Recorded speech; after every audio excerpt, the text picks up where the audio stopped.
بسم اللہ الرحمن الرحیم. محترم جناب ڈاکٹر محمد الغزالی صاحب آج ہمارے مہمان مقرر ہیں.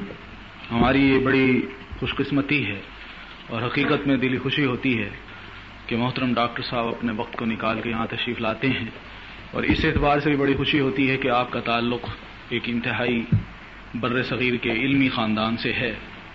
آپ تھانوی خانوادہ سے تعلق رکھتے ہیں اور اس وقت یونیورسٹی میں آپ ایسوسیٹ پروفیسر ہیں، اور یونیورسٹی میں ایک میگزین نکلتا ہے ادارہ تحقیقات اسلامی کے ذریعے سے، اس کا نام ہے الدراسات العربیہ. یہ عربی زبان کا ہے. آپ اس کے بھی ایڈیٹر ہیں اور ساتھ ہی یونیورسٹی میں آپ پڑھاتے بھی ہیں. آپ کا تعلق بھی ایک علمی خاندان سے ہے جو تھانوی خاندان مشہور ہے. ڈاکٹر محمود احمد غازی صاحب جو تشریف لائے تھے، آپ ان کے چھوٹے بھائی ہیں، تو انشاءاللہ آج ہمارے درمیان ہیں. تو میں ڈاکٹر محمد الغزالی صاحب کو خوش آمدید کہتے ہوئے دعوت دوں گا کہ وہ اپنی گفتگو کا آغاز فرمائیں. بسم اللہ الرحمن الرحیم. الحمد للہ رب العالمین، والصلاة والسلام على سید المرسلین وعلى آلہ واصحابہ اجمعین. اما بعد فقد قال اللہ تعالی فی کتابہ العزیز: المؤمنون والمؤمنات بعضهم أولياء بعض يأمرون بالمعروف وينهون عن المنكر ويقيمون الصلاة ويؤتون الزكاة ويطيعون الله ورسوله أولئك سيرحمهم الله إن الله عزيز حكيم. وعد الله المؤمنين والمؤمنات جنات تجري من تحتها الأنهار خالدين فيها ومساكن طيبة في جنات عدن ورضوان من الله أكبر ذلك هو الفوز العظيم. صدق الله العظيم. میری بہنوں اور محترم جناب ادریس زبیر صاحب، میں آپ کے سامنے چند گزارشات آپ کی خدمت میں پیش کرنا چاہوں گا، جس کا مقصد اس بات کی وضاحت ہے کہ کچھ عرصے سے ہم یہ بات دیکھتے ہیں کہ ہمارے مختلف مسائل جو مسلمانوں کو درپیش ہیں اور پاکستانیوں کو درپیش ہیں، ان مسائل کے متعلق دنیا میں ایک خاص طرز فکر، ایک خاص قسم کی سوچ نظر آنے لگی ہے، اور بہت بڑی تعداد میں ہمارے اپنے بھائی بہن اس سوچ کے ساتھ متفق نظر آتے ہیں، اور بعض صورتوں میں بہت گرم جوشی کے ساتھ، بڑی سنسیئرٹی کے ساتھ، اخلاص کے ساتھ ان مقاصد کے فروغ کے لیے کام کرتے ہوئے نظر آتے ہیں. ہمارے درمیان بے شمار ادارے موجود ہیں، کچھ سرکاری، کچھ غیر سرکاری، اس سے بہت سے لوگ وابستہ ہیں، خاص طور پر خواتین. اور نظر یہ آتا ہے کہ جو امریکہ اور یورپ میں یا دنیا میں کہیں کسی خطے میں کوئی ایک نظریہ یا کوئی تجویز خواتین کے مسائل کے متعلق یا معاشرے کے مسائل کے متعلق یا زندگی کے کسی معاملے کے متعلق جو ابھرتی ہے، سامنے آتی ہے، اس کی تائید میں ہمارے لوگ، ہمارے اپنے بھائی بہن بہت پیش نظر آتے ہیں، اور ہمیں اس پہ حیرت ہوتی ہے کہ ہمارا دین، ہمارا اخلاق، ہمارا عقیدہ وہ کسی اور رخ کی طرف ہماری رہنمائی کرتا ہے، اور یہی لوگ جو مسلمان ہیں اور ہم ان کو مسلمان سمجھتے ہیں، بالکل ایک مختلف اور متضاد نظریے اور مقصد اور نصب العین کو لے کر آخر کیوں چل پڑے؟ کیا بنیادی فرق ہے ہماری سوچ میں اور ان کی سوچ میں؟ جو باقی تجاویز سامنے آتی ہیں جس میں ہمیں یہ محسوس ہوتا ہے کہ ایک ایجنڈا دیا جا رہا ہے، ایک خاص معاشرت، خاص طرز فکر، خاص رویے کو دنیا میں رائج کرنے کا، وہ ہمیں کس قدر ناگوار معلوم ہوتا ہے، ناقابل قبول لگتا ہے، اور ہماری جو اسلامی حمیت ہے، ہمارا اسلامی شعور اس کو کسی طرح قبول کرنے کے لیے تیار نہیں ہے. تو وہ لوگ جو مسلمان ہیں، حکومتوں سے وابستہ ہیں یا اداروں سے وابستہ ہیں یا یونیورسٹیز سے وابستہ ہیں یا مختلف تنظیموں سے وابستہ ہیں، وہ آخر کیوں اس قدر غیر اسلامی اور غیر اخلاقی سوچ کو اور مقصد کو اتنی گرمجوشی کے ساتھ قبول کر کے اس کو آگے بڑھا رہے ہیں؟ اس بات کو سمجھنے کے لیے میری ناچیز رائے میں اس کی ضرورت ہے کہ ہم بہت بنیادی جو تصورات ہیں مغربی فکر کے، ان کی گہرائی میں جا کر معلوم کرنے کی کوشش کریں کہ وہ کیا ہیں اور کس طرح ان تصورات سے، ان نظریات سے یہ تجاویز جنم لیتی ہیں. جب ہم اس جڑ تک پہنچ جائیں گے اور ہمیں معلوم ہوگا کہ ہمارا عقیدہ، ہمارا دین اور اس کی تعلیمات اور ان تصورات میں کیا فرق ہے، اس وقت ہم اس بات کو زیادہ بہتر طور پر سمجھ سکیں گے کہ اس طرح کی جو تجاویز ہیں، اباحیت پر مبنی جو منشور ہیں اور اسلام کی اور انسانیت کی قدروں کو پامال کرنے والے جو منصوبے ہیں، ان کی حقیقت کیا ہے اور ان کو ہم کس طریقے سے بطور مسلمان کے فیس کریں اور ان لوگوں کو جو ان نظریات سے متاثر ہو گئے ہیں واپس لانے کی کوشش کریں. کیونکہ محض ایک دن میں یا چند دنوں میں یا چند مہینوں میں یہ نہیں ہوا کہ کچھ لوگ متاثر ہو گئے ایک خاص طرز زندگی سے، طرز فکر سے، اور انہوں نے اس کو بلا چون و چرا تسلیم کر کے اپنا لاہ عمل بنا لیا، اپنا نصب العین بنا لیا اور اس کے فروغ میں وہ ہمتاً مصروف ہو گئے ہوں. بلکہ جو پورا بنیادی تصور ہے، ڈھانچہ ہے، فکر ہے، سوچ ہے، یا ہمارے اپنی اصطلاح میں جو عقیدہ ہے بنیادی، اس میں فرق آ چکا ہے، اس میں تبدیلی آ چکی. اور جب تک ہم جڑ سے اس کو نہیں پکڑیں گے تو ہم محض اس طرح کی استدلال سے شاید ان لوگوں کو قائل نہیں کر سکتے کہ صاحب آپ ہمارے معاشرے کو غلط رخ پر لے جا رہے ہیں، آپ اخلاقی قدروں کو پامال کر رہے ہیں. کیونکہ جب تک آپ کے اور ان کے درمیان وہ مشترک بنیادیں نہ ہوں، تصورات ایسے ہوں کہ جو آپ اور وہ دونوں تسلیم کرتے ہوں، اس وقت تک نتائج پر بات چیت نہیں ہو سکتی. بہت بنیادی بات جیسا کہ آپ پر پوری طرح واضح ہے، یہ ہے کہ ہمارے دین میں اس قدر زور عقیدے پر آخر کیوں دیا گیا ہے کہ کچھ بنیادی حقائق ہیں، کچھ بنیادی مسلمات ہیں، ان کو تسلیم کرنا انتہائی ضروری ہے. اور جب تک ان کو اچھی طرح انسان تسلیم کر کے اپنے دل اور دماغ میں، اپنے احساسات میں، جذبات میں پوری طرح جاگزین نہ کر دے، اس وقت تک جو دین کی باقی تعلیمات ہیں، شریعت ہے، اخلاق ہے، آداب ہیں، اس وقت تک انسان ان کو نہ سمجھ سکتا ہے، نہ ان پر عمل پیرا ہو سکتا ہے، نہ ان کو لاگو کر کے ان کے صحیح نتائج تک پہنچ سکتا ہے.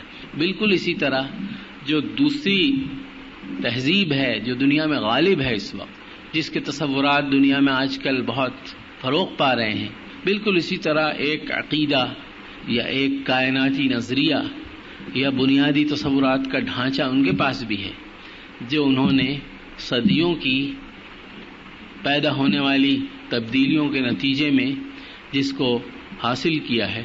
اور جو کچھ آج ہمارے سامنے ہو رہا ہے یہ ان تمام بنیادی تصورات سے مربوط ہے.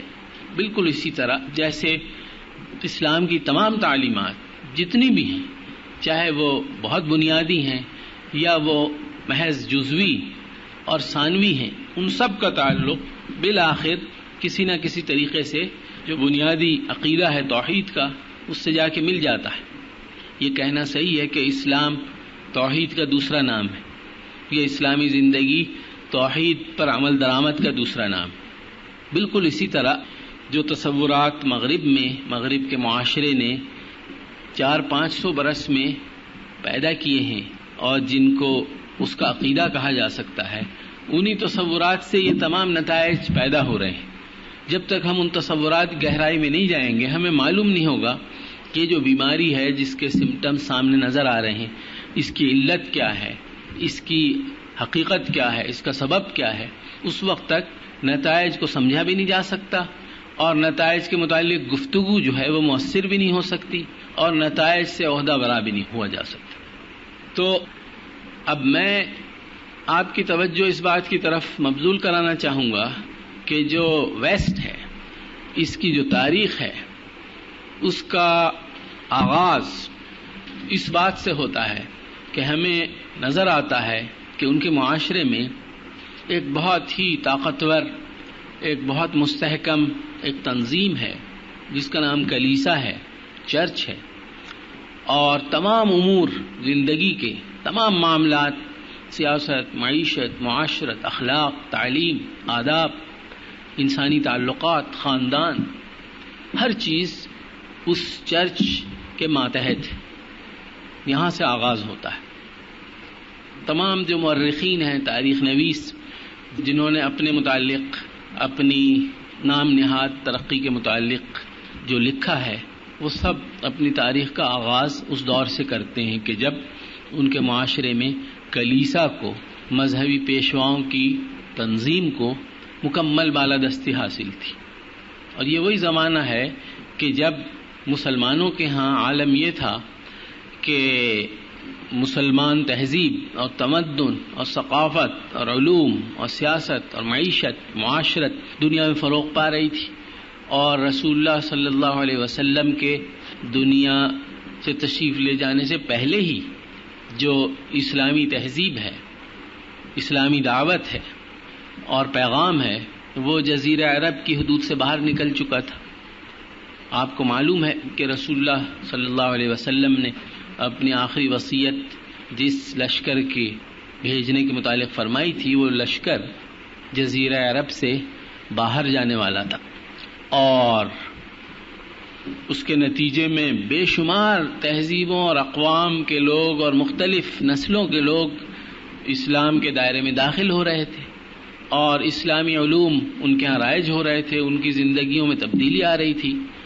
اور یہ وہ زمانہ تھا کہ جب اسی توحیدی نظریے کے تحت نہ صرف یہ کہ اسلامی علوم، قرآن، سنت، فقہ، کلام وغیرہ، اخلاق، اس کی ترویج ہو رہی تھی، بلکہ جو دیگر اقوام اور دیگر تہذیبوں کے جو علوم تھے جیسے یونانی تہذیب، رومن تہذیب، ہندوستانی تہذیب یا ایرانی قدیم تہذیب، اس کے جو علوم تھے، اس کے جو افکار تھے وہ بھی مسلمانوں میں رفتہ رفتہ رائج ہو رہے تھے. اور مسلمانوں نے ایک بہت بڑا کام یہ انجام دیا کہ یونانی فلسفے کی تمام ضروری بنیادی کتابوں کا عربی میں ترجمہ کیا، اور عربی میں ترجمہ کر کے ان کو اندلس میں جب مسلمانوں کی حکومت رہی 700 برس، وہاں ان کو فروغ ہوا اور مغرب والوں کا، یورپ والوں کا رابطہ ہوا اور انہوں نے مسلمانوں کی شاگردی اختیار کی، تو ان کے ذریعے یہ تمام علوم اور افکار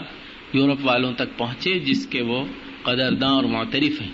تو مسلمانوں کے ہاں گویا تہذیب فروغ پر تھی، عروج پر تھی، اور علوم اور افکار میں ترقی تھی، اور جو اخلاقی اور روحانی معیارات ہیں معاشرے کے اور فرد کے وہ پوری طرح مستحکم تھے. چونکہ رسول اللہ صلی اللہ علیہ وسلم کا زمانہ 200-250 برس پہلے ہی گزرا تھا، اس کے نتائج آج بھی ہیں ہماری زندگی میں، تو اس وقت کس قدر ہوں گے. اس وقت تھے تو ایک متحد، مستحکم اور یکجہتی رکھنے والا، ایک توحیدی سوچ رکھنے والا، ایک ویژن رکھنے والا ایک معاشرہ جو روبہ ترقی تھا اور جس میں وسعت ہو رہی تھی اور جس کے دائرے میں لوگ داخل ہو رہے تھے، وہ مسلمانوں کے ہاں موجود تھا عین اس وقت جب مغرب ایک بدترین قسم کی استبدادی نظام کے تحت جو کلیسا نے اس پر مسلط کیا تھا رہتا تھا. اور جیسا کہ میں نے عرض کیا تمام امور زندگی کے کلیسا کے ذمہ داروں کے سپرد تھے. تو مسلمانوں کے ساتھ جو ان کے روابط ہوئے، مسلمانوں نے کوئی تعصب نہیں برتا اور مسلمانوں نے وہ مواقع پیدا کیے علم کے فروغ کے لیے. اور ایک پوری داستان ہے مسلمانوں نے جس طرح سائنسی علوم کو ترقی دی، یہ اس کی تفصیل میں جانے کا موقع نہیں ہے. تو غیر مسلموں کو وہ مواقع ملے کہ مسلمانوں کے ذریعے علوم اور فنون اور افکار تک رسائی حاصل کریں، اور اس کے ساتھ ساتھ انہوں نے مسلمانوں ہی سے یہ بھی چیز معلوم کی کہ کائنات کو دریافت کرنے کا جو ذریعہ ہے، جو طریقہ ہے، جو منہج ہے، جس کو آج کل انڈکٹیو میتھڈ کہا جاتا ہے، ایمپیریکل میتھڈ، مشاہدے کے ذریعے اور تجربے کے ذریعے کائنات کے مابین جو قوانین کاز ایفیکٹ ریلیشن شپ رکھنے والے جاری ہیں ان کو معلوم کرنا اور کائنات کی مخفی قوتوں کو دریافت کرنا اور ان قوتوں کو اپنے استعمال میں لانا، اپنے مقاصد کے تابع کرنا، یہ انہوں نے مسلمانوں سے معلوم کیا. اور اس کے متعلق بھی 20 مغربی مورخین نے بہت تفصیل کے ساتھ اس بات کا اعتراف کیا ہے، سوائے چند متعصب لوگوں کے، کہ مسلمانوں کے ذریعے وہ سائنٹیفک میتھڈ معلوم ہوا کہ جس کی بنا پر مغرب میں ترقی کا دروازہ کھلا اور فکری اور علمی آزادی ان کو نصیب ہوئی. تو گویا اپنے کلیسا کے خلاف ایک جو لہر پیدا ہوئی احتجاج کی، وہ کسی حد تک نتیجہ تھا یورپ والوں کا مسلمانوں کے ساتھ روابط قائم کرنے کا، اور انہوں نے اس بات پر اصرار شروع کیا کہ ایک انسان کا یہ حق ہے کہ وہ علم حاصل کرے اور زندگی کی حقیقت کو دریافت کرے. خاص طور پر یہ جو مادی دنیا ہے، یہ جو ماحول ہے، یہ جو نظام فطرت ہے، اس کی حقیقت کو معلوم کیا جائے، یہ کس طرح کار فرما ہیں یہ قوتیں. اور ہوا یہ کہ جب انہوں نے یہ عمل شروع کیا تو کلیسا نے اس میں سخت مزاحمت کی اور بہت رکاوٹ پیدا کی، اس لیے کہ کلیسا نے جس مذہب کی تلقین اور جس عقیدے کا فروغ شروع کر دیا تھا وہ نہیں تھا حقیقت میں جو انبیاء اور رسول کی اصل حقیقی تعلیمات پر مبنی ہے. جیسا کہ آپ جانتے ہیں انجیل میں، تورات میں تحریف ہو چکی تھی اور جو اصل تعلیم تھی وہ باقی نہیں رہی تھی، اور کلیسا نے یہ اختیار حاصل کر لیا تھا کہ وہ جس چیز کو چاہے حلال کریں، جس کو چاہے حرام کریں، اور انسانوں کو بجائے خدا کا بندہ بنانے کے اپنا بندہ بنانے کی انہوں نے کوشش کی. اور اس میں کوئی اس کی گنجائش نہیں تھی کہ علمی اور فکری ترقی کا کوئی امکان پیدا ہو اور انسانوں کو یہ اجازت دیں کہ جو چاہے سوچو، جو چاہے دریافت کرو، اور پھر اس کے نتیجے میں ہماری بتائی ہوئی باتوں پر اعتراض کرو یا شک کرو. کیونکہ جہاں کہیں بھی یہ دین کے نام پر استبداد ہوگا، انسانی ذہن کو غلام بنایا جائے گا اور انسان کو اللہ کی بندگی سے ہٹا کر انسانوں کی بندگی کے تابع بنایا جائے گا، وہاں اس کی گنجائش نہیں ہو سکتی کہ لوگوں کو علم کی ترقی اور فکری فروغ کی طرف راہ دکھائی جائے. چنانچہ یہ دروازہ ان کے ہاں بالکل بند تھا، اور علم جو ہے وہ ایک مخصوص طبقے کی اجارہ داری تھی جو کلیسا سے وابستہ تھا. جو وہ کہیں وہ علم ہے، اور وہ علم بھی صرف انہی کو حاصل کرنے کا حق ہے. ایک عام انسان کی نہ گنجائش ہے، نہ استعداد ہے، نہ اس کا حق ہے کہ وہ علم حاصل کرے. لہذا عرض کرنے کا مقصد یہ ہے کہ اول دن سے آغاز تاریخ کا ایسے ہوا کہ علم اور فکر انہوں نے جب حاصل کرنا چاہا تو اس کی بہت شدید مزاحمت کلیسا والوں نے کی، جو دین کے نمائندے تھے ان کی نظر میں. چنانچہ مغرب والوں کے ذہن میں جو سب سے پہلی جو بات بیٹھ گئی، جو آج تک نہیں نکلی، وہ یہ ہے کہ علم ایک الگ چیز ہے، فکر ایک الگ چیز ہے، اور عقیدہ اور مذہب اور عبادت اور مذہبی زندگی بالکل ایک دوسری چیز ہے. یا آپ اس کو اختیار کر لیجئے یا آپ اس کو اختیار کر لیجئے. اگر آپ اس کو اختیار کرنا چاہتے ہیں اور آپ علم میں کوئی جگہ بنانا چاہتے ہیں تو دین مذہب نہیں رہتا، باقی وہ ختم ہو جاتا ہے. اور اگر آپ دینی زندگی اختیار کرنا چاہیں اور کسی عقیدے کو آپ تسلیم کریں، آپ ایمان بالغیب رکھتے ہوں، تو پھر علم سے آپ کو کوئی سروکار نہیں ہونا چاہیے. مغربی تہذیب اور مغربی تاریخ اور مغربی ذہن کی تشکیل میں سب سے پہلا بنیادی نکتہ یہ ہے. اس کے مقابلے ہمارے یہاں کیا تصور تھا؟ ہمارے یہاں تصور بالکل واضح تھا. اول دن سے قرآن اور سنت کی تعلیم میں اس بات کے اندر کسی قسم کا کوئی ابہام، کوئی کنفیوژن نہیں تھا کہ دین جو امور آپ کو بتاتا ہے، اور قرآن و سنت میں جو ہدایات موجود ہیں وہ ہدایات ہیں کہ جن تک انسانی عقل اور انسانی مشاہدے کو رسائی نہیں ہو سکتی. انسان بہت سی باتیں خود معلوم کر سکتا ہے، تجربے سے، مشاہدے سے. انسان یہ جان سکتا ہے کہ یہ چیز کس طرح بنائی جائے، یہ چیز کس طرح بنائی جائے، یہ کمرہ کیسے بنایا جائے، گھڑی کیسے بنائی جائے. مختلف ضرورتوں کی تکمیل کے لیے انسان ہمیشہ سے اپنی عقل، اپنے حواس اور اپنے مشاہدے و تجربے کو کام میں لا کر چیزیں بناتا ہے، دریافت کرتا ہے. اسی سے تہذیب اور تمدن کو فروغ ہوا. اول دن سے علم آدم الاسماء کلھا، اللہ تعالی نے انسان کو ضروری چیزوں کی تعلیم بھی دی اور عقل بھی دی، حواس بھی دیے، وجدان بھی دی، اور وہ تمام وسائل فراہم کیے جس سے انسان اپنی ضرورتوں کی تکمیل کر لے. تو کوئی نبی یہ بتانے کے لیے کبھی نہیں آیا، نہ آئے گا کہ مکان کیسے بناؤ، یا یہ کہ کھیتی باڑی کس طرح کرو، یا یہ کہ کپڑے کس طرح سیو. یہ بالکل انبیاء اور رسل اور وحی کے دائرے سے بالکل نیچے اور خارج یہ امور ہیں. لہذا جو اللہ نے جو دین انسان کے لیے پسند کیا، اس دین میں اس بات پر قدغن یا کوئی حد یا قید نہیں لگائی گئی کہ انسان اپنی مادی ضروریات کی تکمیل کے لیے دریافت کرے اور تجربہ مشاہدے سے معلوم کرتا رہے اور اپنی ضرورتیں پورا کرے.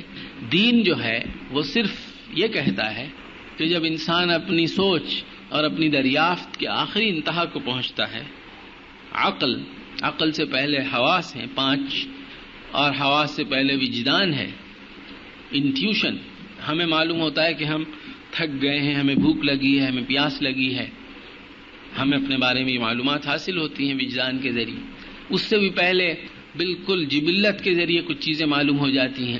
یہ سب اللہ تعالیٰ ہی کے دیے ہوئے ذرائع ہیں، اور ان ذرائع کا ایک مقصد ہے اور ایک ان کا منشا ہے انسان اپنی ضرورتیں پوری کرتا رہے جو اس کی بایولوجیکل سروائیول کے لیے ضروری. دین نے کوئی اس پہ پابندی نہیں لگائی. دین کا کہنا صرف یہ ہے کہ کچھ امور انسانی عقل اور حواس اور مشاہدے کی دسترس سے باہر ہیں، اور وہ بنیادی طور پر وہ ہیں کہ جن کا تعلق انسانی زندگی کے مقصد سے ہے. انسان کیوں پیدا ہوا؟ انسان نے بہت سی چیزوں کا مقصد معلوم کر لیا.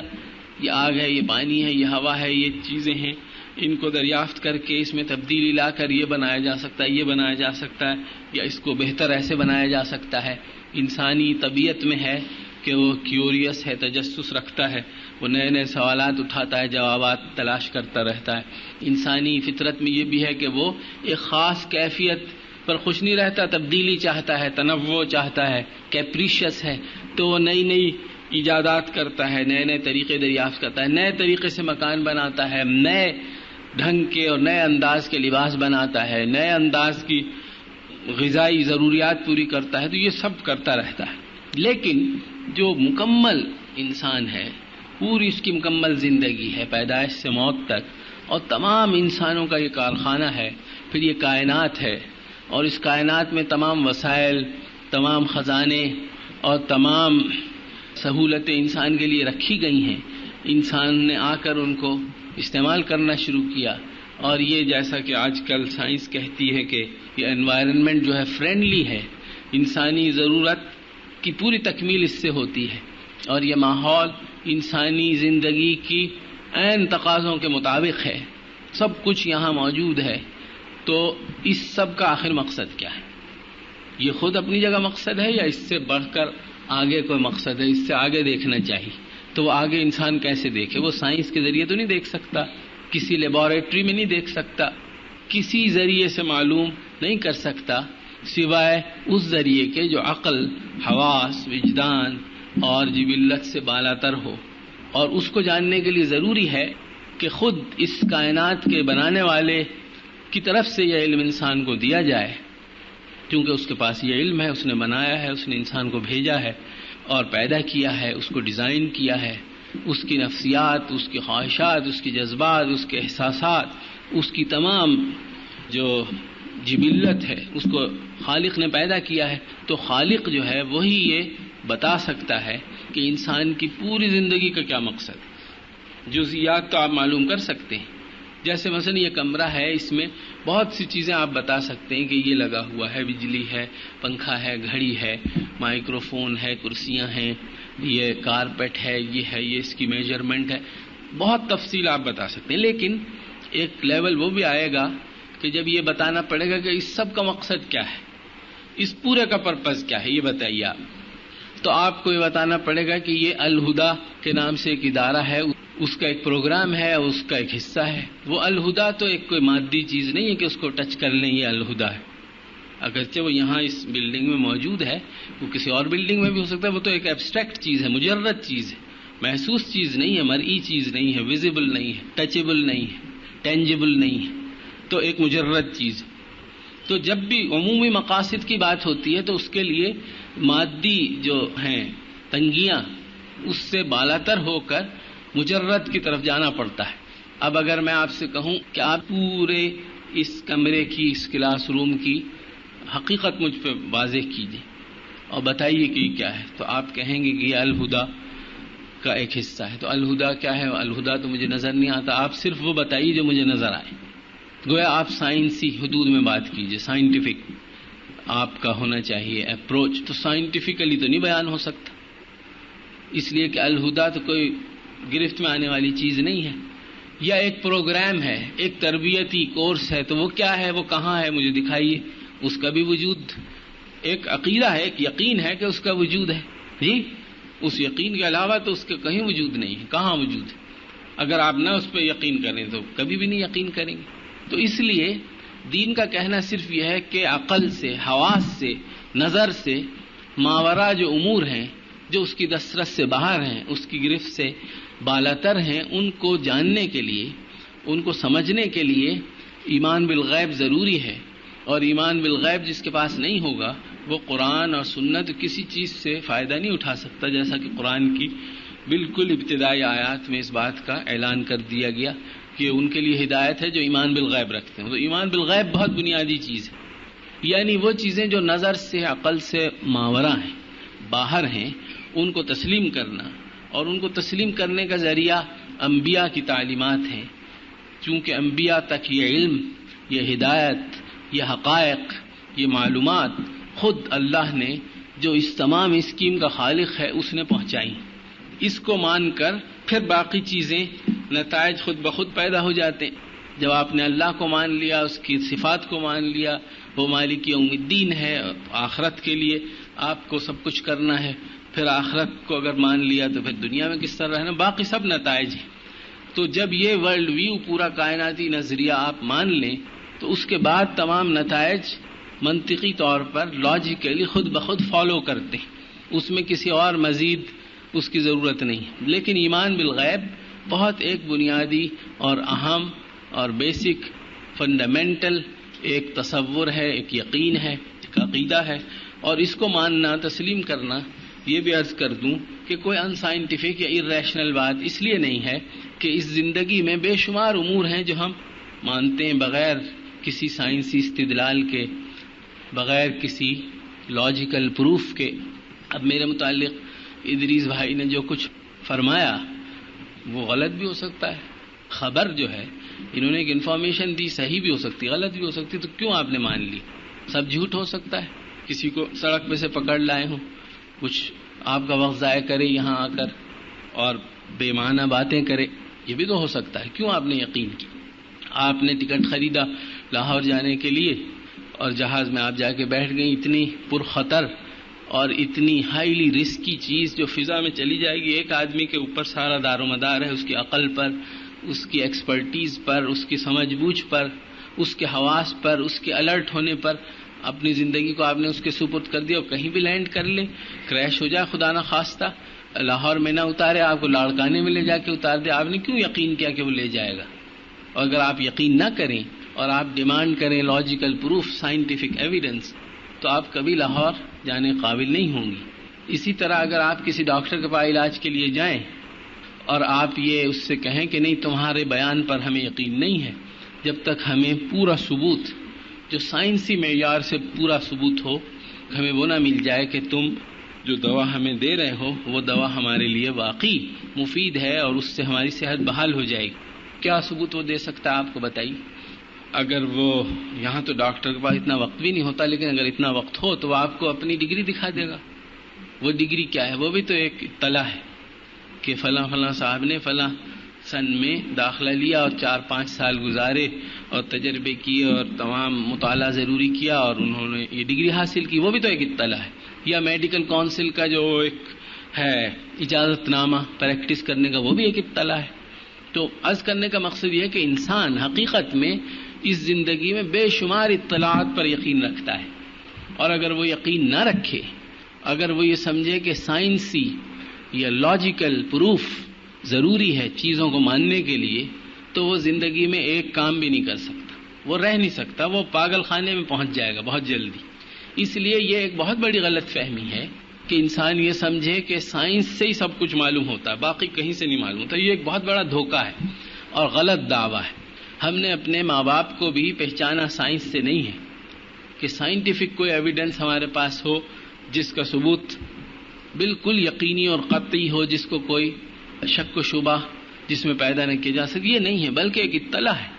ہماری ماؤں نے ہمیں یہ اطلاع دی کہ یہ تمہارے باپ ہیں، تمہارے بھائی ہیں، تمہارے بہن ہیں، یہ تمہارے رشتہ دار ہیں، اور تمام تعلقات خاندانی اسی اطلاع کی بنیاد پہ پیدا ہو جاتے ہیں. تمام حقوق، تمام لیگل، سوشل، فیمیلیل جو نتائج ہیں وہ اسی سے پیدا ہو جاتے ہیں. اس ایک اطلاع سے آپ اس کو مت مانیے تو وہ آپ پھر کہیں بھی نہیں رہ سکتے. اس لیے اس زندگی میں بے شمار امور ایسے ہیں کہ جن کے لیے کسی شخص کی خبر پر یقین کرنا، اس کے لیے صرف ایک پیمانہ ہے کہ جو خبر دے رہا ہے وہ خبر دینے والا سچا ہے، کوئی وجہ نہیں کہ وہ جھوٹا ہو. اور جہاں آپ کو شک ہوتا ہے وہاں آپ خبر کی تصدیق کرنے کی کوشش کرتے ہیں. تو یہ بنیادی ذریعہ ہے علم کا انسان کی، اور بنیادی ذریعہ علم کا سائنس نہیں ہے. خود سائنٹسٹ جب ایک تحقیق کرتا ہے، جستجو کرتا ہے، تو وہ تمام سائنسی حقائق کو نئے سرے سے نہیں دریافت کرتا، بلکہ بے شمار باتیں وہ پچھلوں کی مانتا ہے. تو وہ بھی اس کا ایمان بالغیب ہے. اسے تو نہیں معلوم کہ یہ پانی جو ہے یہ اس طرح آکسیجن ہائیڈروجن کی کمبینیشن سے بنتا ہے. وہ اس کو بھی ایگزامن کرے اور ہر چیز کو دوبارہ کرے. اگر وہ سائنٹیفک اپروچ اختیار کرنا چاہتا ہے وہ ایسا نہیں کرتا، بلکہ جو تمام پچھلوں کے نتائج ہیں اس کو مان کر، اس پہ یقین کر کے، اس لیے کہ کوئی وجہ نہیں کہ وہ غلط ہوں، وہ آگے بڑھتا ہے، کوئی نئی بات دریافت کر لیتا ہے. لیکن عام زندگی میں جب تک انسان خبر کو، انفارمیشن کو، اطلاع کو، بشرطے کہ اس کا ذریعہ قابل تصدیق ہو، قابل اعتماد ہو، سچا ہو، قبول کر لیتا ہے. بالکل اسی طرح ہم مسلمان اپنی زندگی کے جو بنیادی امور ہیں، جو بنیادی حقائق ہیں، بنیادی مقاصد ہیں، اس کو تسلیم کرنے کے لیے ہم نے تاریخ کے سب سے سچے انسان کی اطلاع اور گواہی کو تسلیم کیا. اور تسلیم کرنے کے بعد ہماری زندگی کو ایک رخ، ایک مقصد، ایک معنویت مل گئی. یہ تو ہمارا ویو ہوا. اب دوسرا ویو کیا ہے جس سے تمام مسائل پیدا ہوئے؟ میں یہ عرض کر رہا تھا کہ جب کلیسا کے خلاف تحریک شروع ہوئی، کسی نے کہیں کی بات کی، چاہے اس کا دین مذہب سے تعلق ہے یا نہیں ہے، اس کے خلاف کلیسا نے بڑا سخت رد عمل ظاہر کی. اور آپ میں سے جو لوگ واقف ہیں وہ اس کی مثالیں یقیناً ان کے ذہن میں آئیں گی. تو سائنٹسٹ جو ویسٹ میں ہوئے انہوں نے بڑی قربانیاں دیں، بڑی سختیاں برداشت کی، جس کے نتیجے میں ویسٹ میں، یورپ میں سائنس کا فروغ اور اس کا عروج ممکن ہوا. لہذا اول دن سے سب سے بنیادی بات جو ان کے ذہن میں بیٹھی ہے وہ یہ ہے کہ سائنس الگ ایک راستہ ہے، دین میں ایک الگ راستہ ہے. یا آپ اس کو اختیار کیجئے یا اس کو اختیار کیجئے، دونوں میں کوئی نقطہ اتصال نہیں ہوتا. ہمارے ہاں بالکل اس سے مختلف. ہمارے ہاں یہ ہے کہ سائنس سے آپ جو مرضی دریافت کر لیجئے، اس سے دین کی کوئی حقیقت کمزور نہیں پڑے گی. دین کے حقائق، کلیات، تعلیمات، مقاصد، ہدایات، اصول اپنی جگہ اٹل ہیں، اور وہ سائنس کے دائرے سے باہر کی چیزیں، ان کو ماننا اور جاننا ضروری ہے، اس لیے کہ ان کو ماننے اور جاننے پر پوری زندگی کے مقصد کا دار و مدار ہے. اور اگر آپ نہیں مانیں گے تو آپ کو اختیار ہے، لیکن پھر زندگی بے مقصد اور بے معنی اور بے سمت ہو جائے گی. اس کے مقابلے میں ان کے ہاں بنیادی نظریہ یہ کار فرما ہوا کہ دین الگ ہے، سائنس الگ ہے. چنانچہ کلیسا کے خلاف ایک تحریک شروع ہو گئی، اور رفتہ رفتہ یورپ کا معاشرہ، یورپ کا انسان کلیسا کی دسترس سے آزاد اپنے کو کرتا گیا، اور جب سائنسی معلومات کا فروغ ہوا اور اس کے نتیجے میں ایجادات ہوئیں، پہیہ ایجاد ہوا، یہ ایجاد ہوا، اور لوگوں کو سہولتیں حاصل ہونے لگیں، لوگوں کی مادی ضروریات پوری ہونے لگیں، تو سائنسی جو کمیونٹی ہے اس نے طاقت حاصل کر لی، اور رفتہ رفتہ مرکزی حیثیت اس کو حاصل ہوتی گئی معاشرے میں، اور اسی تناسب سے جو کلیسا ہے وہ کمزور پڑتا گیا۔ پوری مغربی تاریخ اس بات کی کہانی ہے کہ کلیسا کس طرح رفتہ رفتہ کمزور ہوا، یہاں تک کہ وہ پھر رینیسانس اور ریفارمیشن بہت سے مراحل آئے، اور بالآخر یہ ہوا کہ ہمیں سب تفریق کر دینی چاہیے۔ جو شخص دین، مذہب، عبادت، عقیدے میں، روحانیات میں دلچسپی رکھتا ہے، اس کو چاہیے کہ وہ اتوار کے روز چلا جایا کرے اور کسی چرچ کا ممبر بن جائے۔ باقی زندگی کے تمام امور جملہ، چاہے ان کا تعلق سیاست سے ہے، معیشت سے ہے، معاشرت سے ہے، کہیں سے ہے، علم سے ہے، تعلیم سے ہے، وہ کلیسا کے دائرے سے باہر۔ جب یہ ہوا تو اسی موقع پر جس شخص نے بھی مغرب میں کھڑے ہو کر کوئی بات کہی جس کے نتیجے میں وہ کلیسا کو، مذہب کو، عقیدے کو مسترد کر سکیں، انہوں نے اس کو فوراً قبول کیا۔ چنانچہ اسی خاص وقت پر ڈارون نے اپنی تھیوری پیش کر دی ایوولوشن کی، ارتقاء، کہ یہ سب کائنات اور تمام زندگی ضروری نہیں کہ آپ یہ مانیں کہ اللہ نے بنائی ہے، اس کا مقصد ہے، اس کے سامنے جواب دہی، یہ سب کچھ نہیں ہے، یہ تو ایک مختلف عناصر کا آپس میں اختلاط اور ایک کیمیکل ایکشن ری ایکشن کے نتیجے میں مختلف مراحل سے گزر کر بندر، اورنگ اوتان اور یہ جو ہومو سیپینز ہے، انسان پیدا ہو گیا ہے۔ لہذا انسان کو اس پریشانی کی ضرورت نہیں کہ اسے کسی نے پیدا کیا ہے، کوئی ذات ہے، کوئی اتھارٹی ہے، کوئی طاقت ہے، کوئی اسکیم ہے، کوئی پرپز ہے، اس کی ضرورت نہیں ہے۔ انسان تو اس ارتقاء کے نتیجے کی پیداوار ہے۔ لہذا اس پوری زندگی میں بھی یہی اصول کار فرما ہونا چاہیے کہ جو طاقتور ہے اس کا حق ہے کہ وہ جیے، اس کا حق ہے کہ وہ اپنے مفادات حاصل کر لے، اس لیے کہ انسان کی تخلیق بھی ایسی ہی، جس طرح پہلے لاجک یہ تھی اور اب بھی ہے ہمارے ہاں کہ انسان خود کو پیدا نہیں کرتا، انسان خود دنیا میں نہیں آتا، خود دنیا سے نہیں جاتا، انسان کا خالق اللہ تعالی ہے۔ سب سے بڑی حقیقت یہ ہے، باقی تمام تعلیمات اس کا نتیجہ ہے۔ لہذا انسان کا رب اللہ ہے، اس کا الہ اللہ ہے، اس کا معبود اللہ ہے، اس کی طرف رجوع اس کو کرنا ہے، اس کی زندگی جو ہے وہ اللہ کی مرضی کے تابع ہونی چاہیے، مرضی انبیاء کے ذریعے معلوم ہوگی اور اس کے نتیجے میں اس کو بہتر زندگی نصیب ہوگی۔ تمام اس کے نتائج، اگر آپ نے وہ سب سے بڑا پتھر ہٹا دیا اور آپ نے کہا کہ یہ خود بخود اس کائنات کے اندر ایک ایسی صلاحیت ہے کہ خود بخود ایک رد عمل کا سلسلہ چلتا رہتا ہے، کیڑے مکوڑے اور یہ سب ہوتے ہوتے انسان موجودہ شکل میں جو بہت چالاک، کلیور، انٹیلیجنٹ ایک مخلوق ہے، موجودہ حالت کو پہنچ گئی ہے۔ لہٰذا اس زندگی میں بھی یہی اصول پھر کار فرما ہونا چاہیے کہ جس کے پاس طاقت ہے، جس کے پاس صلاحیت ہے، اسی لیے تو کہا جاتا ہے کہ زندگی کمپٹیشن ہے، مقابلہ ہے، مقابلے میں آئیے اور لڑیے اور لے لیجیے اپنا۔ اور اس وقت آپ کائنات میں نظر ڈالیے تو کیا اصول ہے بتائیے؟ کوئی حق یا عدل یا انصاف، کوئی اصول دنیا میں ہے کہیں کسی سطح پر، ویسٹ میں خاص طور پر، سوائے اس اصول کے کہ جس کے پاس طاقت ہے، طاقت میں علم بھی ہے، طاقت میں سائنس بھی ہے، طاقت میں سیاست بھی ہے، اکانومی بھی ہے، طاقت میں میڈیا بھی ہے، ہر چیز طاقت میں شامل ہے، پاور کی ڈیفینیشن میں تمام چیزیں شامل۔ تو جس کے پاس یہ ہے اس کا حق ہے کہ اس کا کلمہ بلند ہو اور وہ اپنا پسندیدہ جو نظریہ ہے اس کو فروغ دے دے، اسی کو رائج کر دے، لوگ مان لیں، اس لیے کہ یہ زندگی تو اسی طرح پیدا ہوئی۔ پھر ایک صاحب ڈارون کے بعد آئے فرائڈ، انہوں نے کہا اس پریشانی کی ضرورت نہیں کہ انسان کو اپنی حیوانی، جبلی اور مادی خواہشات سے بلند ہونا چاہیے تاکہ انسان اخلاقی ترقی کرے، روحانی ترقی کرے، یہ سب فضول بات ہے۔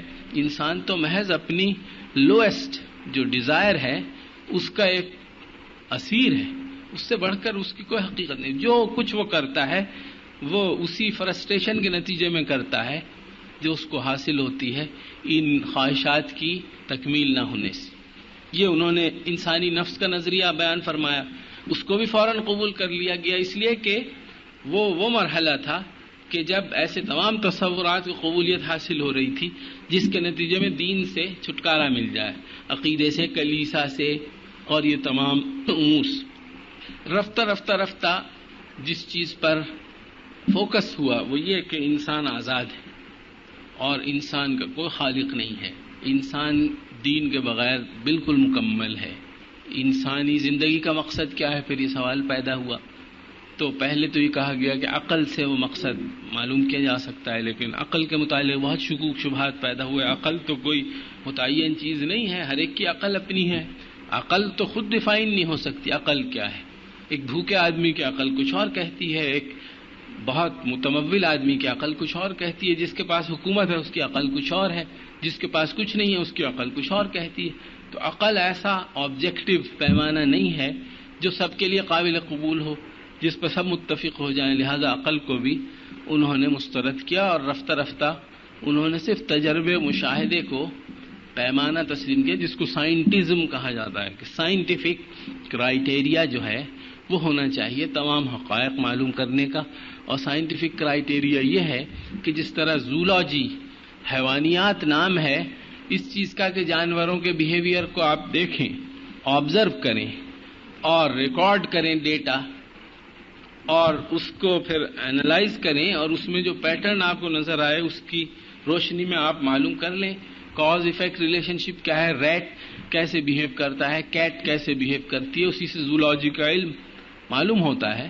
بالکل اسی طرح انسان کا بھی بیہیویئر آپ اسٹڈی کیجئے، اس میں آپ کو اس بحث میں پڑھنے کی ضرورت نہیں ہے کہ انسان کے بیہیویئر میں کیا بات اچھی ہے کیا بری ہے، اس لیے کہ اچھائی برائی کا پیمانہ کون دے سکتا ہے. اللہ کو تو انہوں نے خارج کر دیا اپنی اسکیم سے. اچھائی برائی کا پیمانہ کچھ نہیں ہے. آپ صرف یہ دیکھیے ہوتا کیا ہے حقیقت میں، جو آپ کو نظر آئے وہی حقیقت ہے. اور جب یہ سوال پیدا ہوتا ہے کہ انسانی زندگی کا مقصد کیا ہے تو اس کے لیے ایک فلسفہ گھڑا گیا ہے جس کا نام ہے ایگزسٹینشلزم، وجودیت، جس کے سب سے بڑے علامہ گزرے ہیں فرانس میں ژان پال سارتر. اور وہ فلسفہ بہت سمپل الفاظ میں یہ ہے کہ میں آپ سے یہ دریافت کروں کہ آپ یہاں کیوں بیٹھی ہوئی ہیں، کیوں میری باتیں سن رہی ہیں، کیا مقصد ہے آپ؟ تو آپ اس کے جواب میں یہ کہیں کہ ہم اس لیے بیٹھے ہیں کہ ہم بیٹھے ہیں. آپ کیوں آئے ہیں اپنے گھروں سے، اپنا کام چھوڑ کے، اپنا آرام چھوڑ کر، اپنا قیمتی وقت لگا کر، اپنی مصروفیات ترک کر کے، اپنے گھر والوں سے جدائی اختیار کر کے یہاں کیوں آئی ہیں آخرہ؟ تو آپ کہیں ہم اس لیے آئی ہیں کہ ہم اس لیے آئی ہیں بس. We are here because we are here. یہ ہے ایگزسٹینشلسٹ فلسفی کہ انسانی ایگزسٹنس جو ہے، وجود تو ایک حقیقت نظر آ رہی ہے، لوگ چل پھر رہے ہیں، کوئی کہتا ہے I think therefore I am, کوئی کچھ کہتا ہے، کچھ کہتا ہے. تو انسانی وجود تو ماننا پڑے گا چونکہ نظر آتا ہے، لیکن کیوں ہے یہ؟ تو اس کا جواب یہ ہے کہ یہ اس لیے کہ یہ ہے.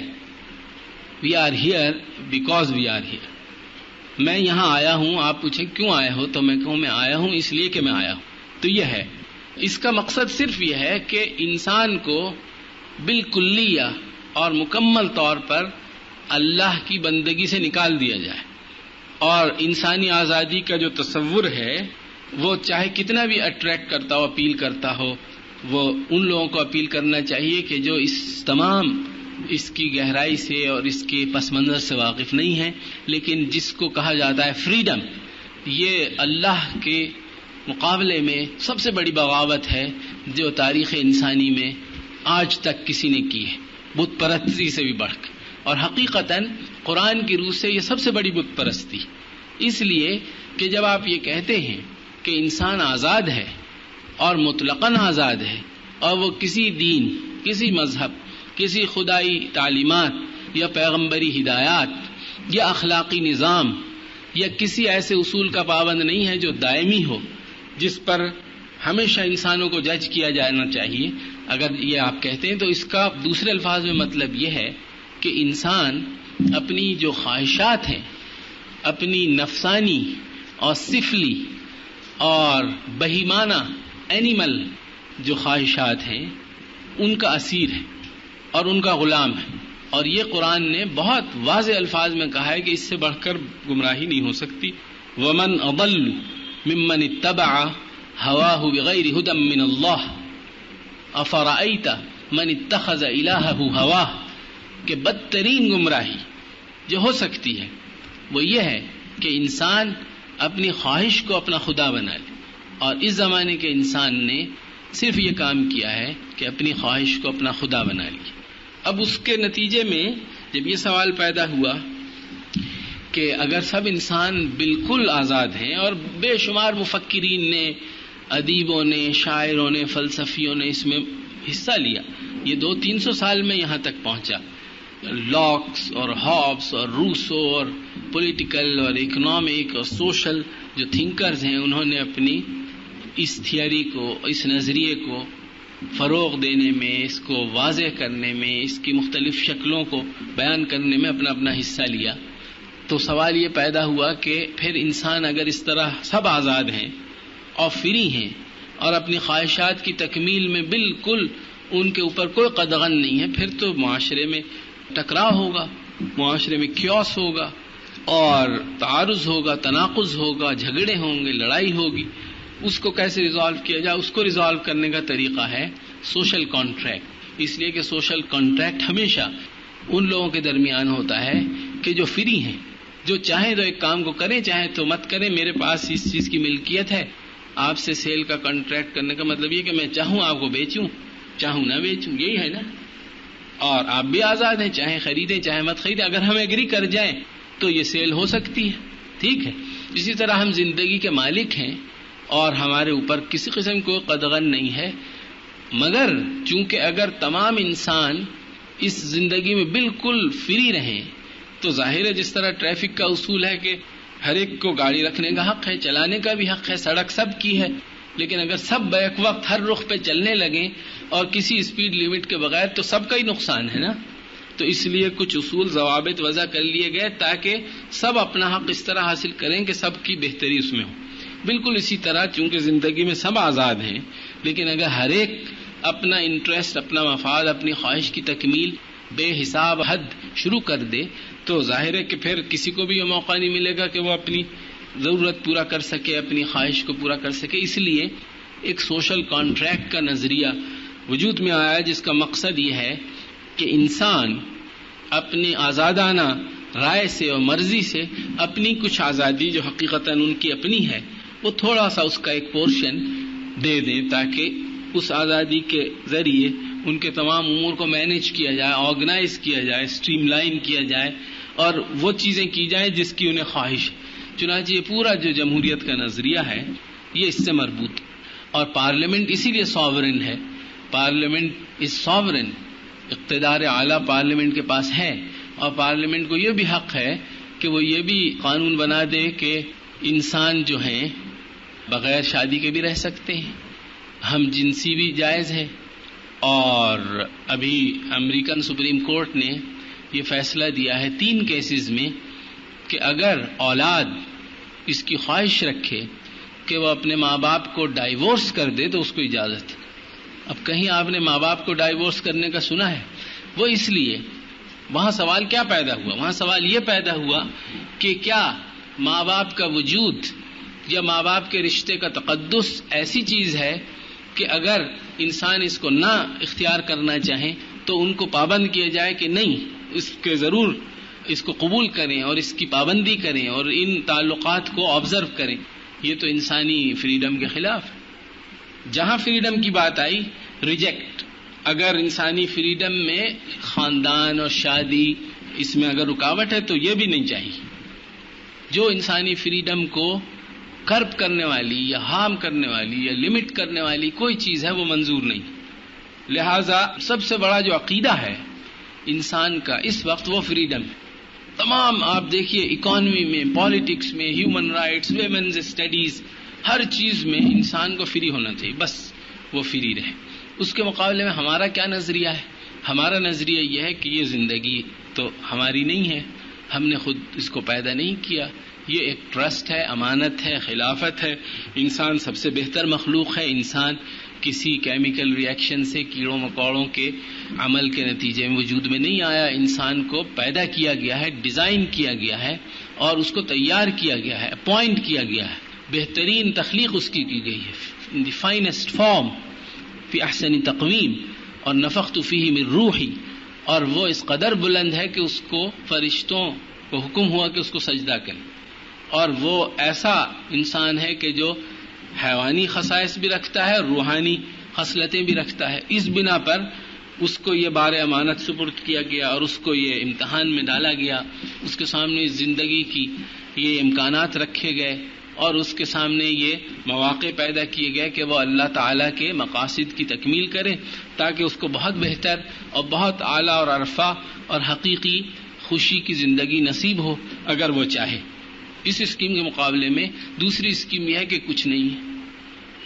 کیوں اور کیا, اس سے آپ بحث نہ کیجیے. آپ تو ہیں, اب آپ آ گئے ہیں, میں آپ کو سب کو لے کے پسٹل لے آؤں اور یہاں لے جا کے جیسے ہی ہائی جیک کرتے ہیں لے جاؤں ایک جہاز میں بٹھا کے کہیں دور جزیرے میں, اور وہاں بہترین جگہ آپ کو رکھ دوں, ایک محل ہو اور اس میں تمام آرام اور راحت کا سامان ہو اور کچن بھی ہو اور سب کھانے پینے کی چیزیں ہوں اور تفریح کا بھی سامان ہو, مطالعے کا بھی ہو, کمپیوٹر بھی ہو, جس چیز کی ضرورت پڑ سکتی ہے وہ ہو, اور آپ پوچھیں بھائی کیوں لائے ہو, تو یہ آپ نہ پوچھیے, بس اب آپ آ گئے ہیں یہاں رہیے جتنے دن بھی رہنا ہے. تو اس طرح کا نظریہ جو ہے وہ ویسٹ کے پاس ہے, جو بالکل ہوکس اور بالکل فیک اور بالکل بے بنیاد ہے, اور اس نظریے سے تمام چھوٹے چھوٹے نتائج پیدا ہو رہے ہیں. لہذا اس نظریے کے متعلق بہت ہی سنجیدگی کے ساتھ اور بہت گہرائی کے ساتھ ہمیں بطور مسلمان کے غور کرنے کی ضرورت ہے, تاکہ جو مسلمان کسی غلط فہمی کی وجہ سے اس کے سے متاثر ہوئے ہیں, اس کا شکار ہوئے ہیں, ان کو ہم راہ راست پر لا سکیں.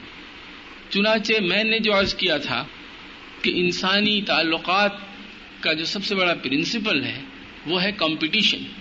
کیونکہ انسان کمپٹیشن سے یہاں آیا ہے, اس کو کمپٹیشن سے ہی رہنا.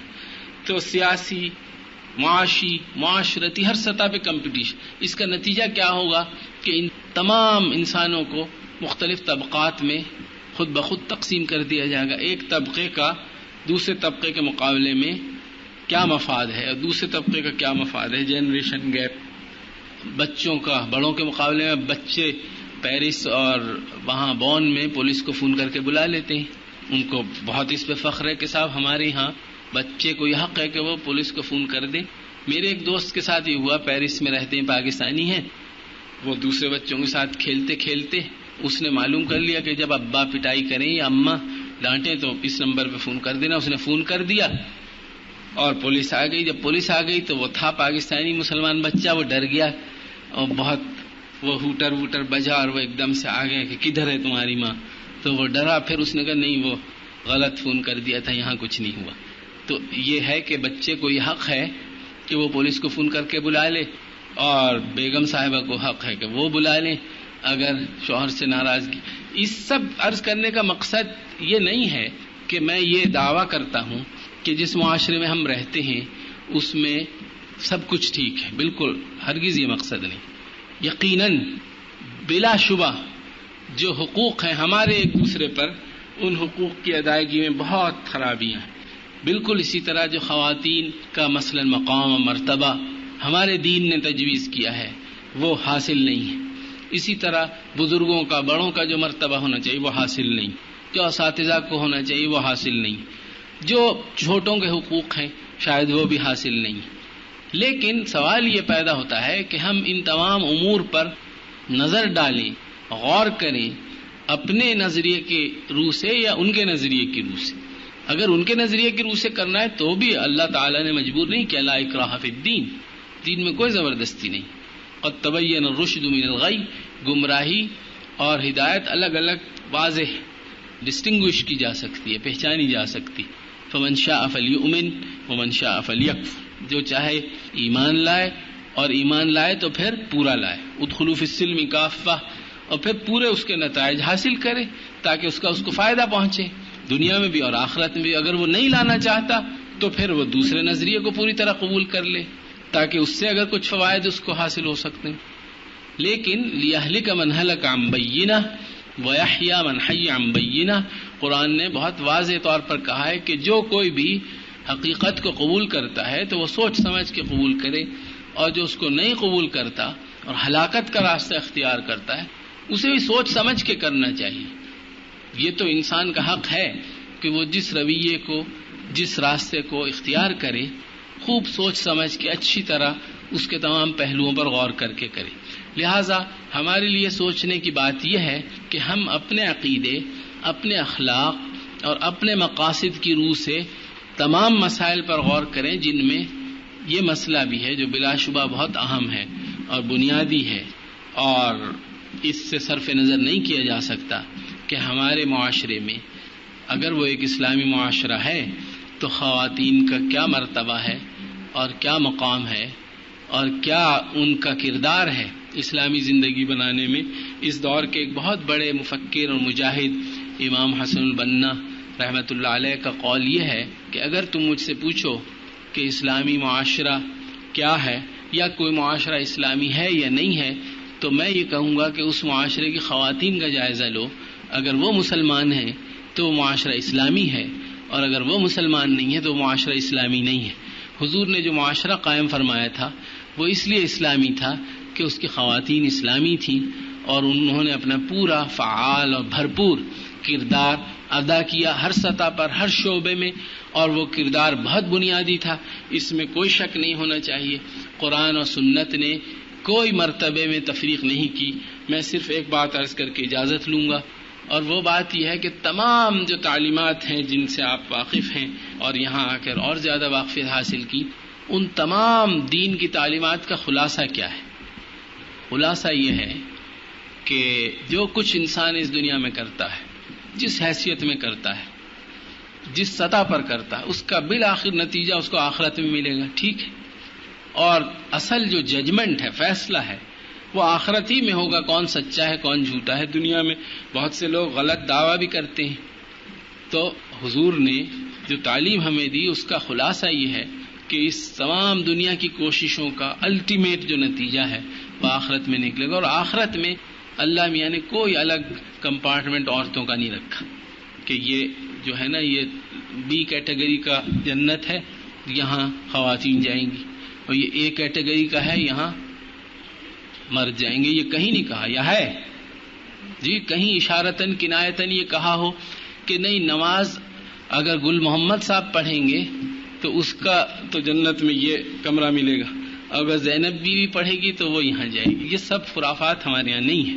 لہٰذا بنیادی بات یہ ہے کہ دین میں جو اصل محور اور منشا اور مقصد اور آخری نتیجہ ہے اعمال کا، وہ ہے آخرت کی دائمی ابدی زندگی، اور اس میں جو اصل اللہ تعالی کا جو انعام ہے وہ ہے اللہ تعالیٰ کی رضا، ورضوان من اللہ اکبر، میں نے بھی آپ کے سامنے تلاوت کی، اور اس میں کوئی تفریق بالکل کسی طرح کی مرد اور عورت کے درمیان نہیں ہے، بالکل وہی جنت اور وہی نعمت انسانوں کے لیے اللہ تعالیٰ نے رکھی ہے، چاہے وہ مرد ہیں۔ اور تو اس کی وضاحت بھی ہوئی ہے، من ذکر و انثی، جو بھی نیک عمل کرے گا اس کی جزا اس کے لیے ہے، چاہے وہ ذرے برابر بھی۔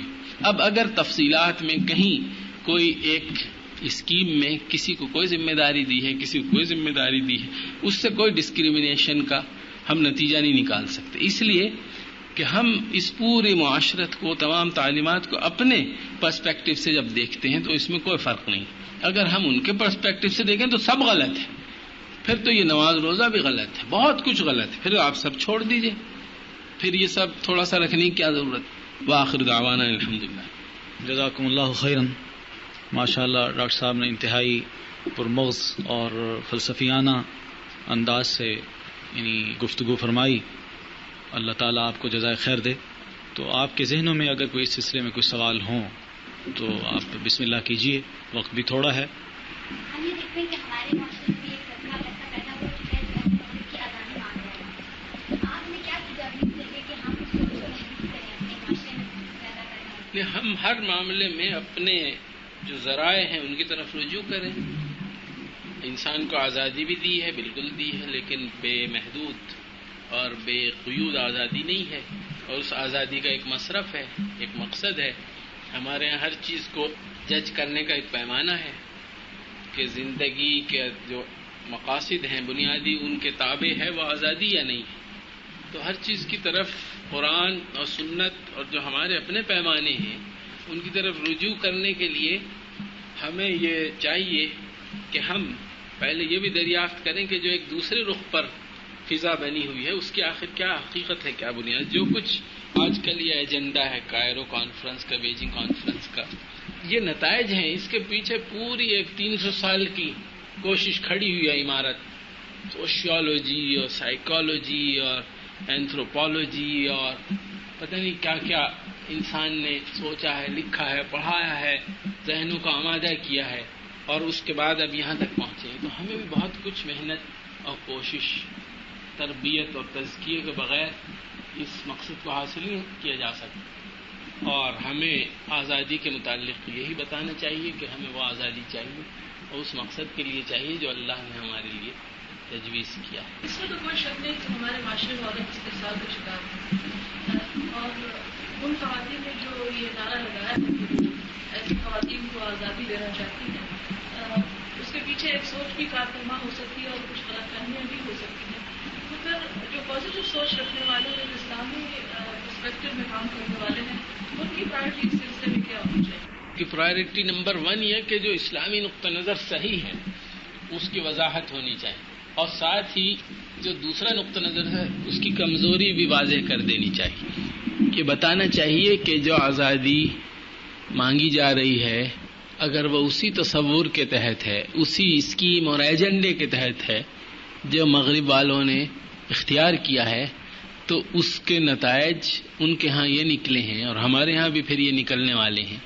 اور ساتھ ساتھ اس کے مقابلے میں جو الٹرنیٹو ہے، متبادل ہمارا نظریہ قرآن پر مبنی، سنت پر مبنی اور ہمارے علماء سلف کے آراء پر مبنی، اس کو بھی پوری طرح فورسفلی بیان کرنا چاہیے. لیکن بیان کرنے میں اکثر یہ غلطی ہوتی ہے کہ اپروچ یہ بن جاتی ہے شعوری یا لاشعوری طور پر کہ اچھا آپ آزادی مانگتی ہیں تو آزادی ہمارے یہاں سب سے زیادہ ہے، آپ کو جمہوریت چاہیے، اسلام سب سے زیادہ جمہوری ہے.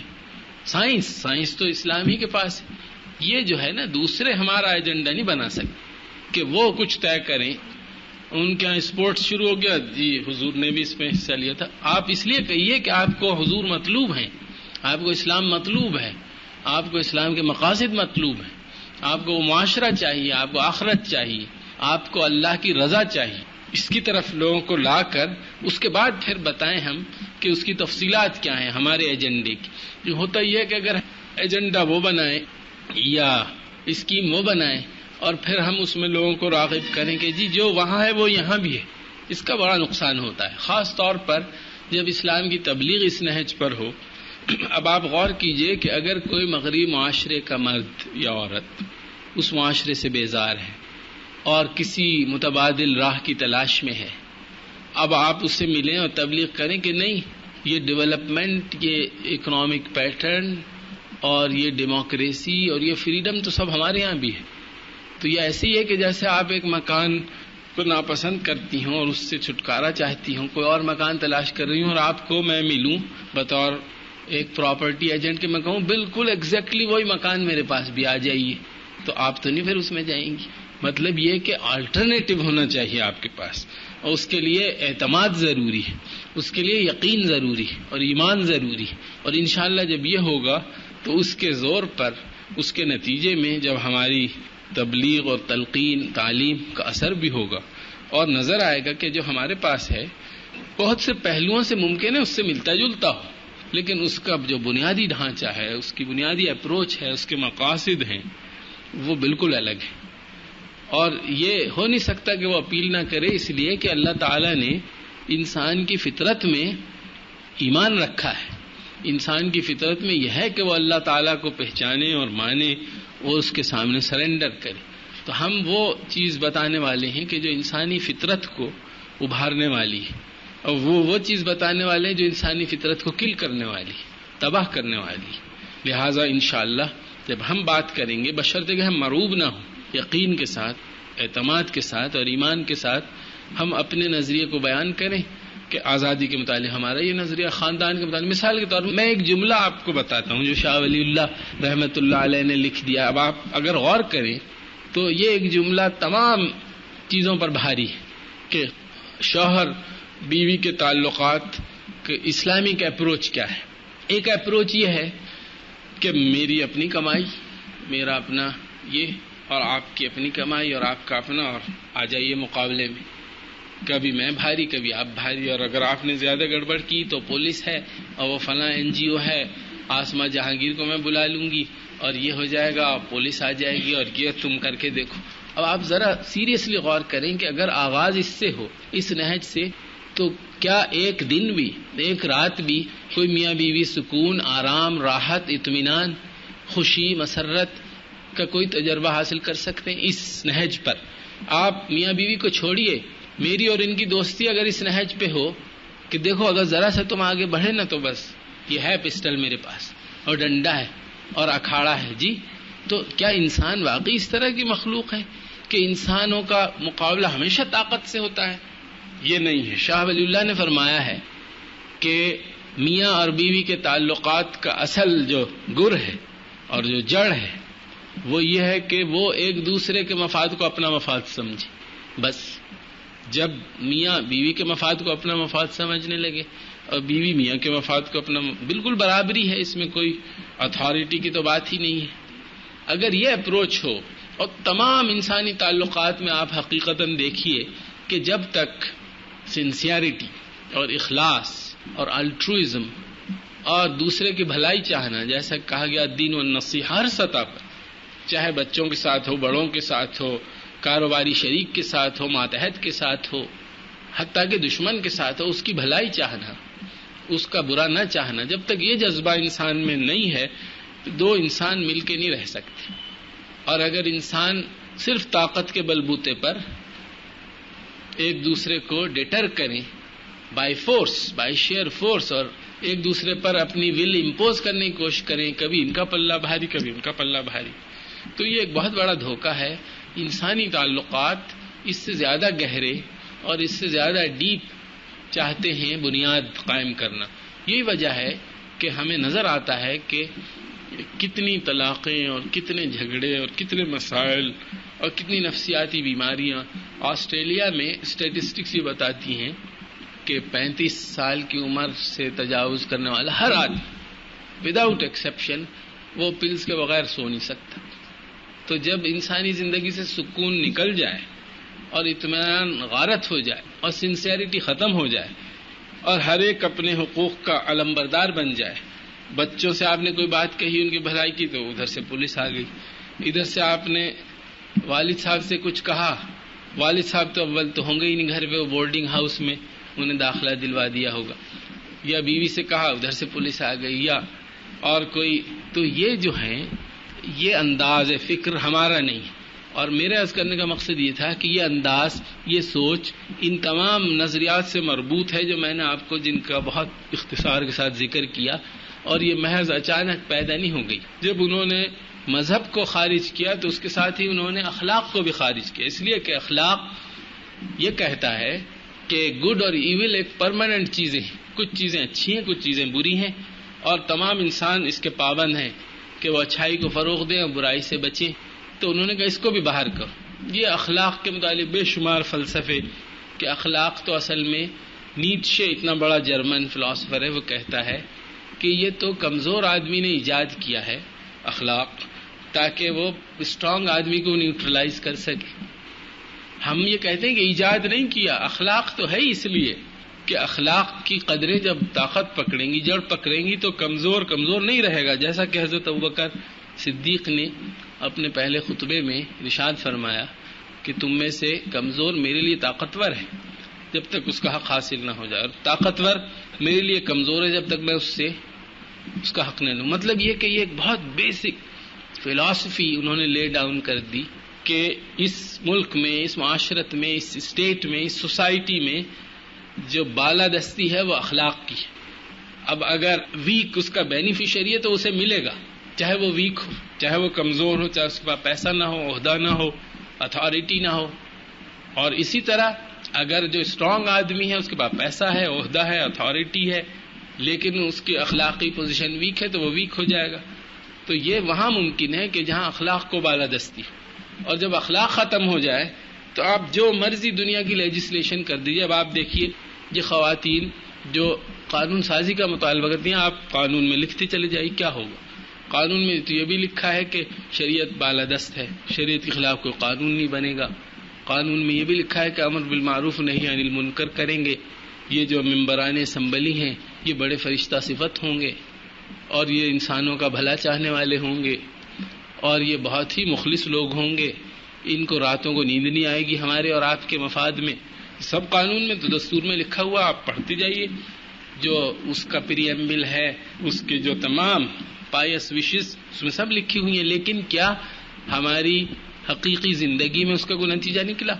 آپ قانون میں لکھ لیجئے کہ نہیں، عورت مرد برابر نہیں، مرد سپیریئر ہے، چلیے لکھ دیا. پھر کیا واقعی انسانوں کا بیہیویئر اس سے بدل سکتا ہے؟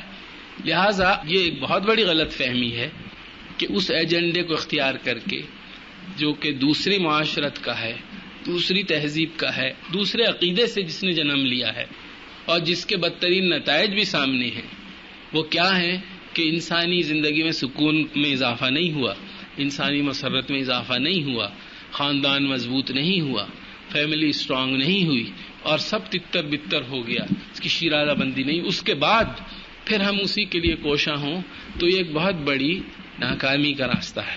آخر دعوانا